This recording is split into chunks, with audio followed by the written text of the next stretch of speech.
ఈ సందేశాలను amazing facts ministry స్నేహితులు మీ కొరకై సమర్పిస్తూ ఉన్నారు.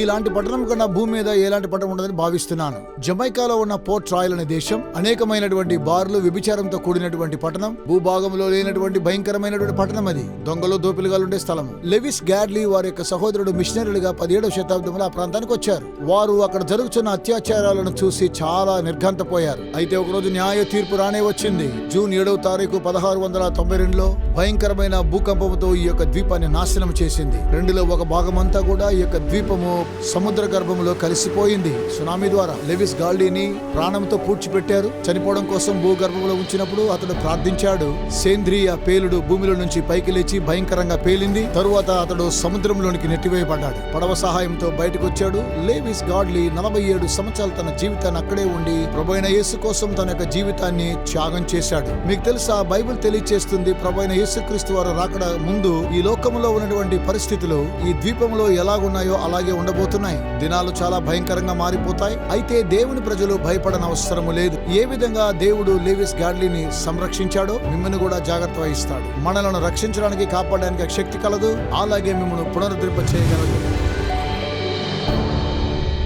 మీలో కొంతమంది అర్థం చేసుకోండి, మనము ఎలాంటి భయంకరమైన పరిస్థితిలో ఉన్నామోనని. కొన్ని సందేశాలు హార్మగెద్దోన్ గురించి వింటూ ఉన్నాము. హార్మగెద్దోన్ అనేటువంటి యుద్ధము 3వ భాగాన్ని మీతో కూడా సంభాషించబోతూ ఉన్నాను. ఈ ప్రత్యేకమైన అంశంపై ప్రపంచంలో అనేకమైన యుద్ధాలు జరుగుతున్నాయి. సొలొమోను కూడా తెలియజేస్తూ ఉన్నాడు, ప్రేమించుటకును ద్వేషించుటకును, యుద్ధము చేయుటకు, సమాధానం పడుటకు.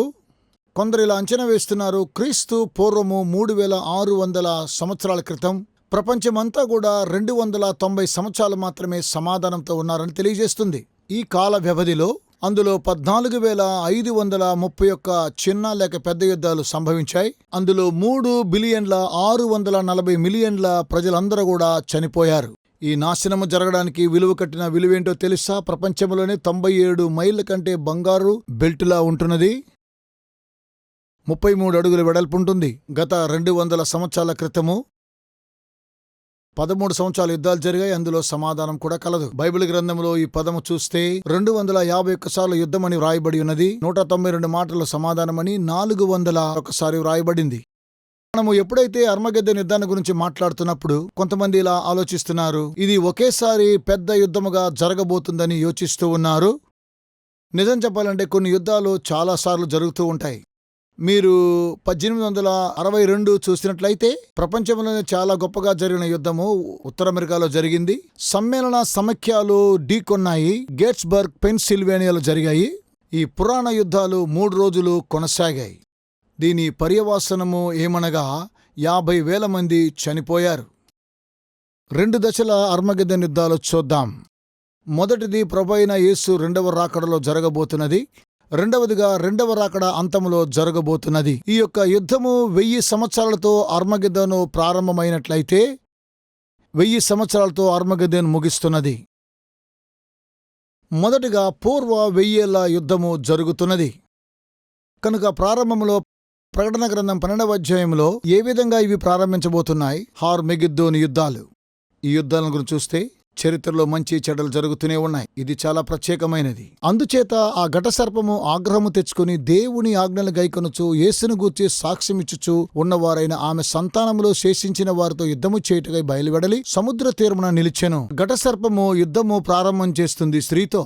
అది ఎలా ఉంటున్నది? ప్రకటన 13:15 చూద్దాం. మరియు ఆ మృగము యొక్క ప్రతిమ మాటలాడినట్లును, ఆ మృగము యొక్క ప్రతిమకు నమస్కారము చేయని వారిని హతము చేయనట్లును, ఆ మృగము యొక్క ప్రతిమకు ప్రాణమిచ్చుటకై దానికి అధికారము ఇయ్యబడెను. ఏం జరుగుతుంది? చంపబడతారు. అయితే దేవుని ప్రజలు యుద్ధానికి ప్రోత్సహించబడతారు.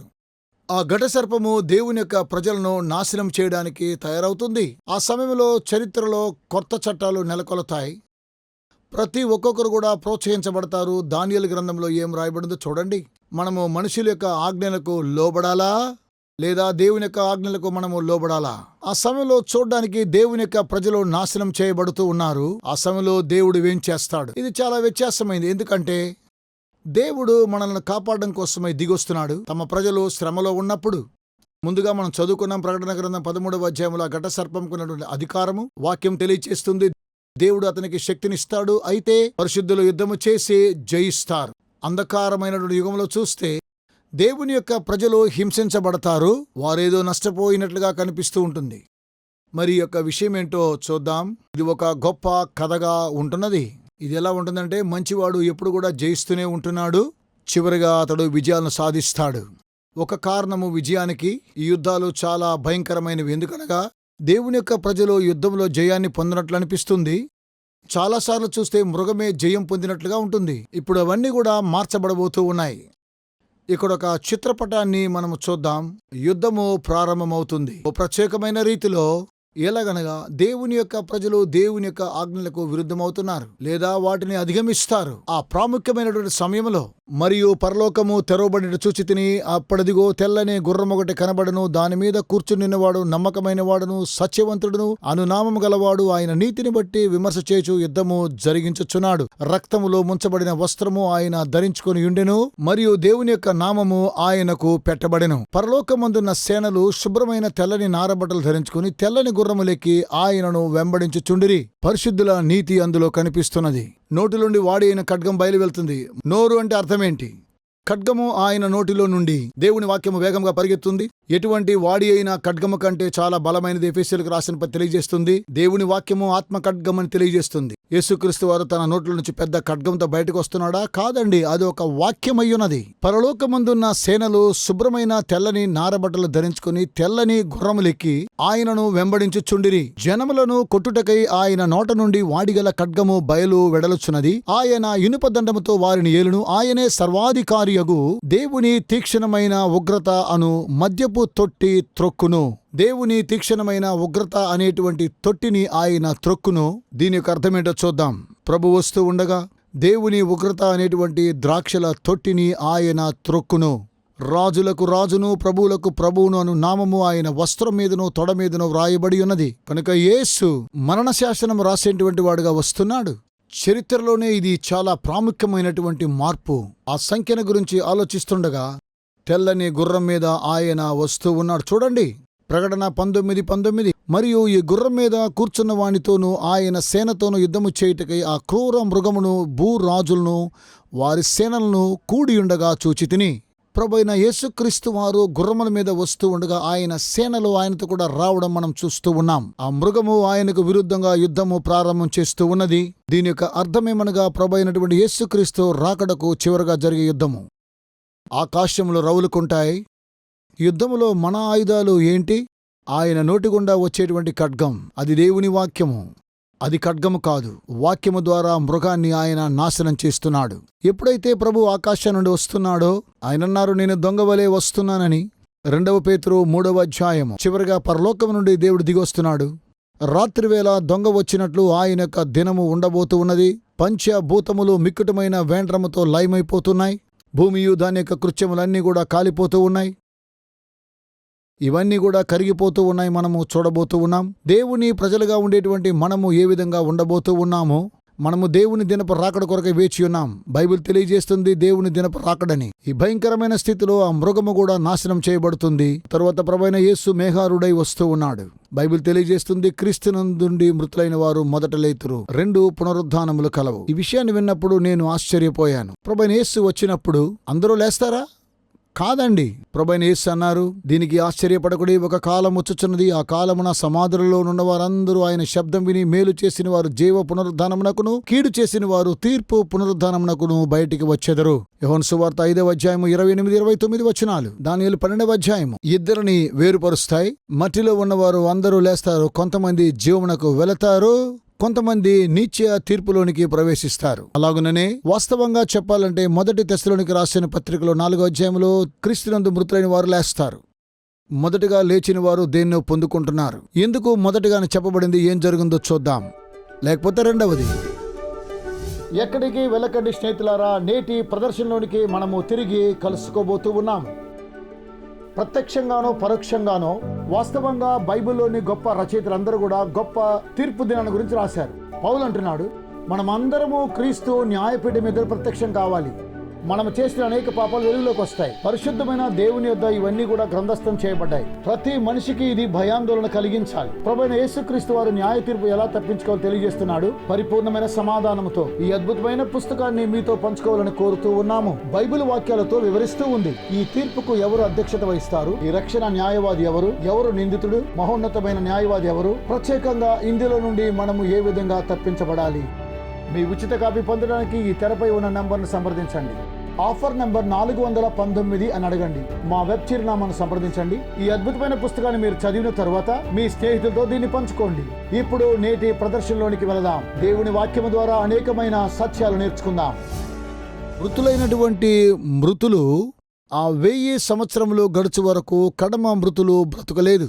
కనుక 2 పునరుద్ధాల మధ్య ఒక వ్యత్యాసాన్ని మనము చూడబోతూ ఉన్నాము. ప్రభువైన యేసు వస్తూ ఉన్నప్పుడు క్రీస్తునందు మృతులైన వారికి ఏం సంభవిస్తున్నది? వారు పునరుద్ధానం చెందుతారా? వారికి మహిమ శరీరము ఇవ్వబడుతూ ఉన్నది. ప్రభు వచ్చినప్పుడు ఏం సంభవించబోతుంది? సజీవులుగా నుండేటువంటి వారు మార్పు నొందెదరు. రెప్పపాటున ఒక్క క్షణములో మనము మార్పు నొందెదము. ఆయనను మధ్యాకాశంలోనికి వెళ్ళి కలుసుకుంటాము. కనుక మంచివారు అందరం కూడా ఆకాశ మండలంలో ఉంటాం. దుష్టులకి ఏం సంభవిస్తుంది? దుర్మార్గులు ఆయన యొక్క వెలుగు ప్రకాశం వలన నాశనమవుతూ ఉన్నారు. ఇదే మొదటి యుద్ధం యొక్క ప్రాముఖ్యత. అలాంటి సమయములో ప్రకటన గ్రంథము 20వ అధ్యాయం 1వ వచనాన్ని చదువుదాం. మరియు పెద్ద సంఖ్యలను చేతబట్టుకుని అగాధం యొక్క తాళపు చెవిగల ఒక దూత పరలోకము నుండి దిగివచ్చుట చూచితిని.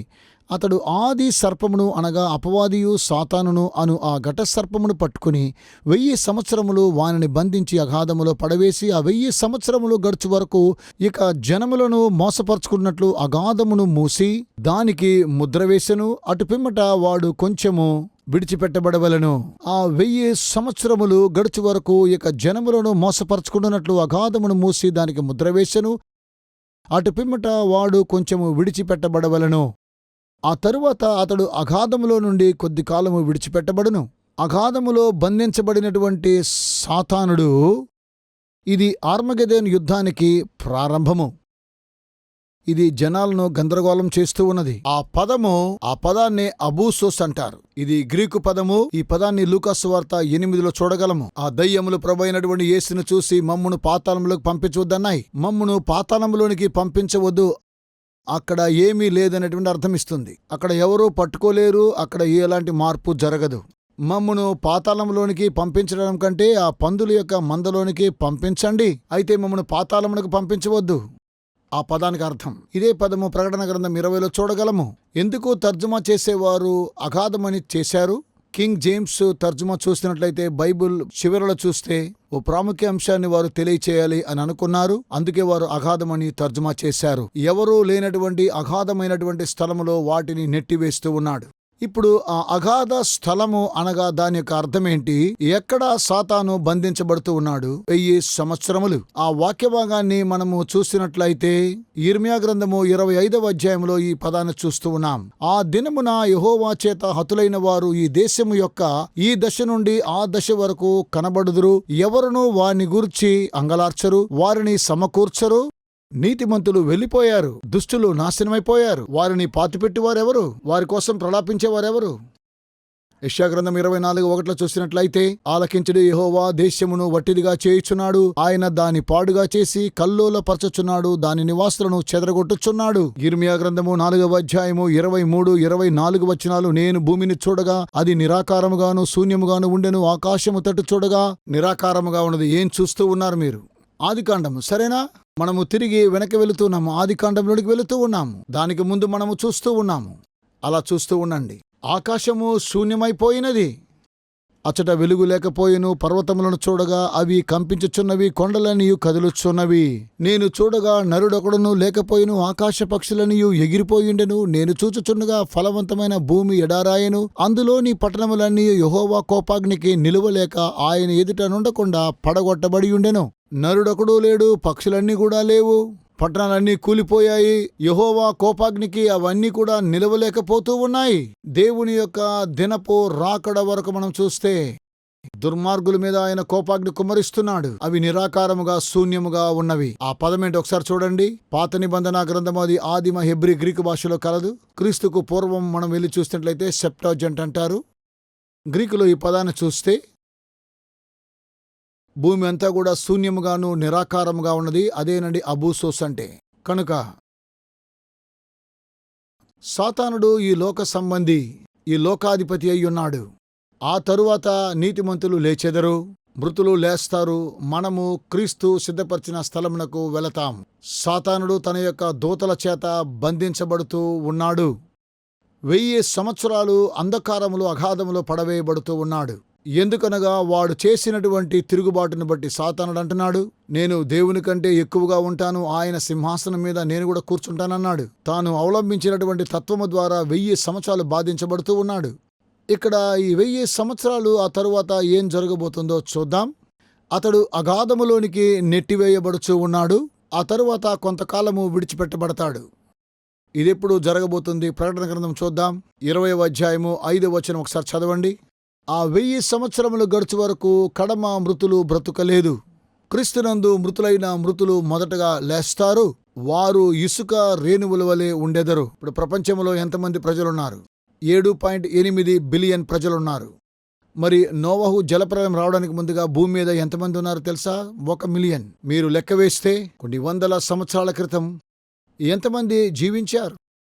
భూమిని నిండించిన వారు అందరూ ఒక్కసారి జీవించినట్లయితే అందముగా గణనీయమైనటువంటి సమూహం. అయితే సాతానుడు, వాడు చూడ్డానికి ఒక పెద్ద దూతవలే ఉంటున్నాడు. అతడేమంటున్నాడో చూడండి. ఆ పట్టణాన్ని చూడండి. అది నాది. ఓ ప్రాముఖ్యమైన అంశాన్ని నేను వదిలిపెట్టాను. 1000 సంవత్సరాలు ముగించిన తరువాత దుష్టులు కూడా పైకి లేచెదరు. ఆ 1000 సంవత్సరాల తరువాత నూతన యెరూషలేము దేవుని యొద్ద నుంచి దిగివస్తూ ఉన్నది. ఈ విషయాన్ని జకర్యా గ్రంథము 14వ అధ్యాయం 4వ వచనములో మనం చూడగలము. ఆ దినమున యెరూషలేము ఎదుట తూర్పు తట్టునున్న ఓలివ కొండ మీద ఆయన పాదములుంచగా ఒలివ కొండ తూర్పు తట్టునకును పడమటి తట్టునకును నడిమికి విడిపోయి సగము కొండ ఉత్తరపు తట్టునకును సగము కొండ దక్షిణపు తట్టునకును జరుగును. గనుక విశాలమైన లోయ ఒకటి ఏర్పడును. ఇది చాలా ప్రాముఖ్యమైనటువంటి అంశము. ఈ విషయాన్ని ఏమాత్రం వదిలిపెట్టకూడదు. దేవుడు అబ్రహాముతో వాగ్దానం చేశాడు. అబ్రహామునకు దేవుడు ఏమని వాగ్దానం చేశాడు? నీ సరిహద్దులను విస్తరింపజేస్తానన్నాడు. బైబిల్ చెప్తుంది అబ్రహాము గుడారాల్లో ఉన్నాడని. అతడు చూస్తున్నటువంటి ఆ యొక్క పట్టణము దేవుని చేత పునాది వేయబడిన పట్టణమది. ఎప్పుడు అబ్రహాము దేవుడిచ్చిన ప్రతి వాగ్దానాన్ని స్వతంత్రించుకున్నాడు. మీకు తెలుసా, అబ్రహామునకు దేవుడిచ్చినటువంటి వాగ్దానం ఏమనగా యెరూషలేమనగా అది అనేకమైనటువంటి సరిహద్దులు కలిగినటువంటిది. ప్రతిది కూడా దేవుడు అబ్రహాముతో వాగ్దానం చేసిందేమనగా ఆ పట్టణాన్ని గురించే. నూతన యెరూషలేము పరం నుండి దిగి వస్తూ ఉన్నది. అది ఒలివ కొండ మీద దిగి వస్తూ ఉన్నదా? క్రిందికి వస్తూ ఉన్నప్పుడు గొప్ప లోయ ఒకటి ఏర్పడుతున్నది ఒలివ కొండ మీద ఆయన కాలు మోపినప్పుడు. కనుక ఎప్పుడు నూతన యెరూషలేము క్రిందికి దిగి వస్తూ ఉన్నది. ఈ విషయాన్ని ప్రకటన గ్రంథం 21వ అధ్యాయం చదవగలము. రక్షించబడిన వారందరూ కూడా నూతన యెరూషలేములో నివసించెదరు.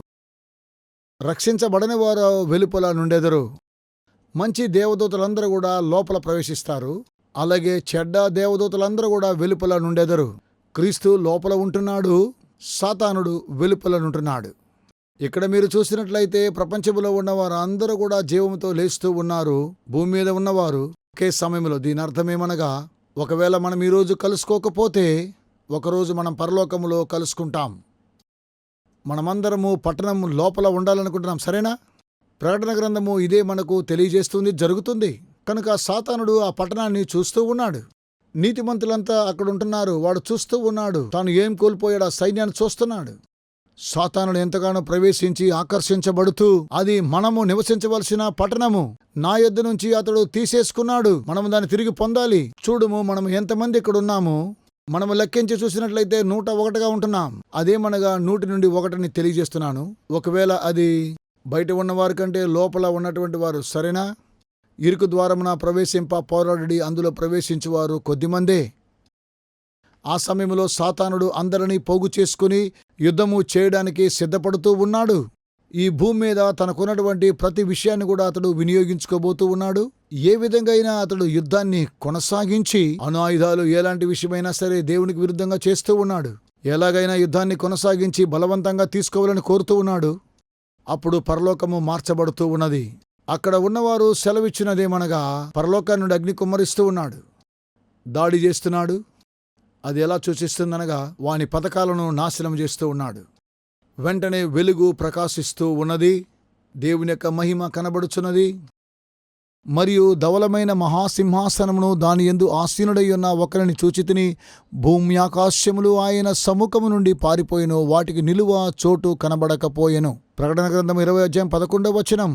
మరియు గొప్పవారేమి కొద్దివారేమి మృతులైన వారందరూ ఆ సింహాసనం ఎదుట నిలువబడింట చూచితిని. అప్పుడు గ్రంథములు విప్పబడెను, మరియు జీవ గ్రంథమును వేరొక గ్రంథం విప్పబడెను. ఆ గ్రంథముల యందు వ్రాయబడి ఉన్న వాటిని బట్టి తమ క్రియల చొప్పున మృతులు తీర్పు పొందిరి. సముద్రము తనలో ఉన్న మృతులను అప్పగించెను, మరణమును పాతాళలోకమును వాటి వశమునున్న మృతులను అప్పగించెను. వారిలో ప్రతివాడు తన క్రియల చొప్పున తీర్పు పొందెను. ప్రభువైన యేసుక్రీస్తు వారు పరిశుద్ధ పట్టణంలో ఉన్నప్పుడు ప్రతి ఒక్కొక్కరి జీవితము ఆయన ఎదుట రావాలి. ఎంతకాలం జరుగుతుందో నాకు తెలియదు. ఈ క్రియలన్నీ కూడా ఇలాగున సంభవించబోతూ ఉన్నాయి. ఇవన్నీ కూడా సంభవిస్తాయి. మొదటగా మీ కుటుంబంలో ఒక్కొక్కరిని గమనించండి. మనము వివేచనతో అక్కడుండే ప్రజలను చూసినప్పుడు వారు ఆ పట్టణంలో ఉన్నట్లయితే రక్షించబడిన వారు మనకు పాఠాన్ని నేర్పిస్తూ ఉన్నారు. అక్కడ మనము ప్రజలను చూడగలము. లేదా పట్టణము వెలుపల ఈ సంగతులు మీకు తెలుసు కనుక మీరెందుకు చెప్పకూడదు? ప్రజలందరూ ఆ పట్టణంలో ఉండాలని కోరుకుంటున్నాను. న్యాయ తీర్పు తప్పించుకోవాలి, లేకపోతే భయంకరమైనటువంటి పరిస్థితులు ఎదుర్కొనవలసి వస్తుంది. వారి జీవితాలు ఆయనకు ముందుగా వెళుతూ ఉన్నాయి. వారు జీవితాలు రక్షించడం కోసమై దేవుడు ఎల్లప్పుడూ వారి కొరకై విజ్ఞాపనం చేస్తున్నాడు. పాపముల నుండి తిరగాలని కోరుతున్నాడు. అలాగున ఇప్పుడే మీరు చేయండి. ప్రసిద్ధికరమైన విషయము వాయిదా వేసినట్లు అలా చేయకండి. ఇప్పుడే విధేయత చూపించి ఆయన వైపుకు తిరగండి. మీరు ప్రభువైన క్రీస్తు యొక్క త్యాగాన్ని చూడండి. మంచి చెడ్డల మధ్య జరిగే యుద్ధాన్ని చూడండి. యేసును ఒకసారి గమనించండి, ఆలోచించండి. వారిని రక్షించడానికి దేవుడే శ్రమ పొందాడు. అది వారికి అపవిత్రంగా కనిపిస్తుంది. ప్రతి ఒక్కొక్కరు కూడా ఆయన యొద్దకు రావలసిందే. ఈ యొక్క న్యాయ తీర్పు జరుగుతూ ఉన్నప్పుడు ఇది చాలా త్వరలోనే సంభవించబోచూ ఉన్నది. యేసుక్రీస్తు చెప్పిన ఉపమానం మీరు విన్నారా? మేకలు గొర్రెలు వేరు చేయడం. ఇదేనండి ఆ ఘడియ. రక్షించబడిన వారందరూ అక్కడుంటారు, దుష్టులు విడిచిపెట్టబడెదరు. ఆ తరువాత ధవల సింహాసనము తీర్పు జరిగినప్పుడు ప్రతి మోకాలు వంగునట్లు అని పౌలు తెలియచేస్తూ ఉన్నాడు. ప్రతి నాలుక ఆయనను ఒప్పుకోవాలి, ప్రతి మోకాలు వంగాలి, యేసే ప్రభు అని వారు ఒప్పుకోవాలి. సమయం వచ్చినప్పుడు సాతానుడు కూడా ప్రభు అయినటువంటి యేసుక్రీస్తును దేవుడని ఒప్పుకోవాలి. సాతానుడు నాకు మొక్కితే లోకాన్ని ఇస్తానన్నాడు. సాతానుడు తనకు మొక్కమన్నాడు. అయితే ఇప్పుడు సాతానుడు దేవుని ఎదుట సాగిలపడాలి. ఆ తరువాత చివరిగా అక్కడ ధవల సింహాసనం చూస్తున్నాం. ఒకసారి నన్ను జర్మనీ తీసుకుని వెళ్ళినప్పుడు నర్ంబర్గ్ అనే ప్రాంతాన్ని తీసుకుని వెళ్లారు. ఈ స్థలము రెండవ ప్రపంచానికి చాలా ప్రాముఖ్యమైనటువంటి స్థలం ఇది. అక్కడున్న వారంతా కూడా తీర్పు పొందారు. చాలా మంది చంపివేయబడ్డారు, చాలా మంది ఉరి తీయబడ్డారు. వారి యుద్ధంలో జరిగించిన నేరం వలన సాతానుడు తాను చేసిన తప్పుకు రుసుము చెల్లించాలి. అదే అంతిమ తీర్పు. ఆ సమయంలో అతడు పాతాళములో బంధించబడుచు ఉన్నాడు. యోవేలు గ్రంథాన్ని చూద్దాం. 3వ అధ్యాయము 2వ వచనం చూద్దాం. అన్యజనులందరినీ సమకూర్చి యెహోషాపాతు లోయలోనికి తోడుకుని పోయి, వారు ఈ దేశములలోనికి నా స్వాస్థ్యమగు ఇశ్రాయేలీలను చెదరగొట్టి నా దేశమును తాము పంచుకొనుటను బట్టి నా జనుల పక్షమున అక్కడ నేను అన్య జనులతో వ్యాజ్యమాడుదును. దుష్టుల మీద అగ్ని కుమ్మరించబడును. అగ్ని శుద్ధీకరిస్తూ ఉన్నది. నేను విన్నాను అమేజింగ్ ఫ్యాక్ట్స్ ద్వారా ఈ వారంలో అనేకమైనటువంటి తెగుళ్ళు సంభవించాయి. ఆ తెగుళ్ళన్నీ కూడా ఇంగ్లాండ్ దేశంలో జరిగాయి మరియు సమస్యలు అధిగమిస్తూ ఉన్నాయి. అయితే ఇంగ్లాండ్లోని లండన్లో ఉన్న ప్రజలందరూ కూడా అద్దె ఇంట్లో ఉండేవారు. అక్కడ లండన్లో గొప్ప అగ్ని ప్రమాదం ఏర్పడింది. నేను విన్నాను లండన్ అంతా కూడా దహించవేయబడుతూ ఉందని. అలాగే రోమ్ లాగా అనుకున్నాను. అవునండి, లండన్ తగలబడింది. అయితే చాలామంది నాశనం చేయబడ్డారు. దేవుడు అగ్నిచేత ఈ యొక్క గ్రహాన్నంతా కూడా శుద్ధీకరించాలనుకుంటున్నాడు. ఈ భూమిని బుగ్గి అయిపోయి శుద్ధీకరించబడిన ఈ నూతన ప్రపంచము నూతన భూమిని నూతన ఆకాశాన్ని సృష్టిస్తున్నాయి. పాతవన్నీ కూడా గతించిపోయాయి. పాతవి ఇకపై లేనేలేవు. మీరు చదవండి యెషయా గ్రంథం 2వ అధ్యాయం 4వ వచనం నాకు చాలా ఇష్టమైంది. ఆయన మధ్యవర్తి అయి అన్ని జనులకు న్యాయము తీర్చును, అనేక జనములకు తీర్చును. వారు తమ ఖడ్గములను నాగటి నక్కులుగాను తమ ఈటెలను మచ్చు కత్తులుగాను సాగగొట్టుదురు. జనం మీదికి జనము ఖడ్గమెత్తక యుందురు. యుద్ధము చేయు నేర్చుకునుట ఇక మానివేయును. వారు నూతన పాట పాడెదరు. ఆ నది ఒడ్డున ఇకపై అక్కడ యుద్ధములే లేవు, అచ్చట యుద్ధములు ఇక లేనే లేవు. వారు నేర్చుకుంటారని ప్రభు సెలవిస్తున్నాడు. ఇక వారు యుద్ధాన్ని నేర్చుకొనరు. ఆ వాక్యం తెలియజేస్తుంది. గ్రుడ్డివారు చూపు పొందెదరు, యెషయా గ్రంథం 5వ అధ్యాయము. గ్రుడ్డివారు కనులు తెరబడును, చెవిటివారు చెవులు వినబడును, కుంటివారు దుప్పివలే గంతులు వేయును, మూగవాని నాలుక పాడును, అరణ్యములో నీళ్లు ఉబుకును, అడవిలో కాలువలు పారును, ఎండమావులు మడుగులగును, ఎండిన భూమిలో నీటి బొగ్గలు పుట్టును, నక్కలు పండుకొనిన వాటి ఉనికి పట్టులో జమ్మును తుంగగడ్డియు మేతయు పుట్టును. ప్రకటన గ్రంథము 21వ అధ్యాయము 1వ వచనంలో చూసినట్లయితే, నూతన ఆకాశము నూతన భూమి, మొదటి ఆకాశము మొదటి భూమి గతించెను. అప్పుడు ఇదిగో దేవుని నివాసము మనుషులతో కూడా ఉన్నది. ఆయన వారితో కాపురముండును, వారాయన ప్రజల యందురు. దేవుడు తానే వారి దేవుడయుండి వారికి తోడయుండును. ఆయన వారి కన్నుల ప్రతి బాష్ప బిందువును తుడిచివేయును. మరణం ఇక ఉండదు, దుఃఖమైనను ఏడ్పైనను వేదనైనను ఇక ఉండదు. మొదట సంగతులు గతించిపోయినని సింహాసనములో నుండి వచ్చిన గొప్ప స్వరము చెప్పుట వింటిని. నేను చెప్పిన రీతిగా ప్రపంచంలో యుద్ధాలన్నీ కూడా ఆగిపోతూ ఉన్నాయి. ఆ యుద్ధమేంటో తెలుసా? హర్మగిద్దోను అనే యుద్ధము. అన్ని యుద్ధాలు ఆగిపోతాయి. ఇకపై యుద్ధాలు ఉండవు. ఆమేన్. ఈ మాటలు నమ్మకమైనవి, సత్యమైనవి. కనుక పాస్టర్ డగ్ గారు, భవిష్యత్తులో జరిగే యుద్ధాన్ని గురించి మనం మాట్లాడుతున్నామా? మన జీవితంలో హర్మగిద్దోను అనే యుద్ధము అనుదినము కొనసాగుతూ ఉన్నది. అది ఒక యుద్ధము. ఈ మాటలతో ముగిస్తూ ఉన్నాను. 1 పేతురు 2వ అధ్యాయం. ప్రియులారా, మీరు పరదేశులను యాత్రికులనై ఉన్నారు గనుక ఆత్మకు విరోధంగా పోరాడు శరీరాశలను విసర్జించి, అలాగే యాకోబు పత్రిక 4వ అధ్యాయం 1వ వచనం, మీలో యుద్ధములను పోరాటములను దేని నుండి కలుగుచున్నవి? మీ అవయవంలో పోరాడు మీ భోగేచ్ఛ నుండియే గదా. ఆత్మకు శరీరానికి యుద్ధం జరుగుతూ ఉన్నది. అది కూడా ఒకలాంటి యుద్ధమే. క్రీస్తుకు సాతానుకు ఎప్పుడూ పోరాటమే. రోమిలకు రాసిన పత్రిక 7వ అధ్యాయం 23, వేరొక నియమము నా అవయములలో ఉన్నట్టు నాకు కనబడుచున్నది. అది నా మనస్సునందు నా ధర్మశాస్త్రముతో పోరాడుచు నా అవయములలో పాప నియమమునకు నన్ను చెరపట్టి లోబరుచుకొనుచున్నది. అయ్యో, నేనెంత దౌర్భాగ్యుడను! ఇట్టి మరణమునకు లోనగు శరీరం నుండి నన్నెవడు విడిపించును? మన ప్రభువైన యేసు క్రీస్తు ద్వారా దేవునికి కృతజ్ఞతాస్తుతులు చెల్లించుచున్నాను. కనుక మీకు నాకు ఏదో కొంత అనుభవం ఉన్నది. కొద్దిగా ప్రేమ కలిగి అనుదినము హర్మగిద్దోను యుద్ధాన్ని చూస్తూ ఉన్నాం. ఇద్దరు యజమానులు పోరాడుతూ ఉన్నారు. మొదటగా క్రీస్తు, రెండవది సాతాను. ప్రభువైన యేసుక్రీస్తు వారు, ఆయన తన ప్రాణాన్ని పెట్టాడు, తన ప్రేమను చూపించాడు.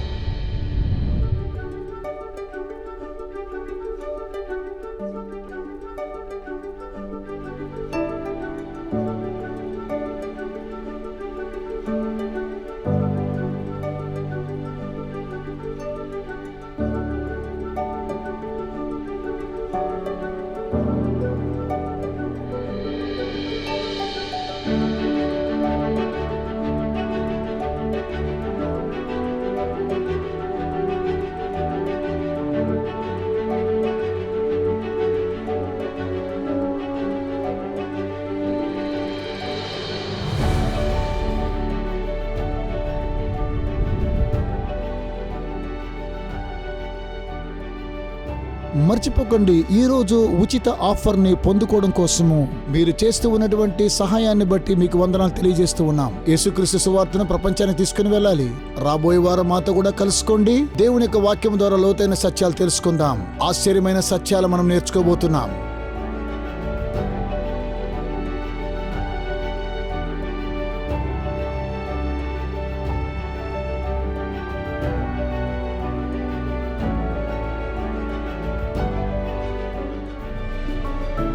ఈ సందేశాలను అమేజింగ్ ఫ్యాక్ట్స్ మినిస్ట్రీ స్నేహితులు మీ కొరకై సమర్పిస్తూ ఉన్నారు.